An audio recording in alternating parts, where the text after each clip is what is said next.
Oh, ano na naman? Ang grade mo na ngayon ay grade 6. Grade 6 bagang ako graduate na ng college. Graduate ka ng college? Oo, nurse. Oh, nurse ka? Oo. Oh. Okay. Ay, yung pala yung professional ka ay. Oh. Pero, pag ito'y hindi mo nasagutan, mabalik ka sa prep. May panamat prep. Anong ganlayo? Ako may diploma na. Ay, miski pa, pang-prep lang. Ano yan ang tanong ko, pang-prep lang. O, na yan. Oh, ano yan? Sagutan mo ito ha, o, na yan, o. Basahin ko sa'yo at baka hindi mo maaninaw at malabo ang mata mo. Bilugan ang naiiba. Oh, hala, lagyan siya. Bilugan ko. Akin na yung hala. Bilugi. Parayan? Ay, subuki. Hala, tamot hindi mo maaninaw. Bilugi. Bilugi,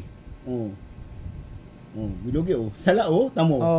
Ay, doon pala, para na-eclipse yan, Ay, hindi ko masyadong maaninaw, ay.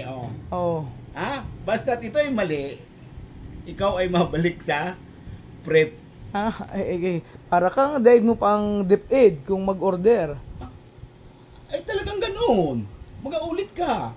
At kung ikaw naman ay... Ay, hala, ano na baga yan? Mali Tama. yan. Ay, ba't magiging mali yan? Ay, isa-isa yung naiiba, Hindi ka nasunod sa instruction ay bilugan ang naiiba.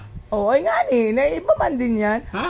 Naiiba man din yan. Ngayon ang sagot, bilugan ko yung naiiba. Yan ang naiiba, halaro nga ni. Hala. Bilugan ang naiiba. Halaro sa instruction, Tingni, tingni. Tingni maigi, na yan. Bilugan ang naiiba. Star, rectangle, star. Alin ang naiiba dyan? Ay, laro nga ni. Ay, sa bagay. May punto ka doon. Bilugan ang naiiba. Ay, hala. Tama ka na nga ni. Pero sa isang banday. Sa isang banday, laro? Tama yung sa akin. Ha? Kung sa drawing, pag anuhan. Ay, ang nangyari nga ni, yung instruction, hindi ka nakikinig ay pinaliwanag ko na nga ni sa iyo, medyo malabo nga na yung mata mo. Ay, oo, naintindihan ko. Ay, liwanag, bilugan ang naiiba. Hala. Tama ka na. Ay, tingni.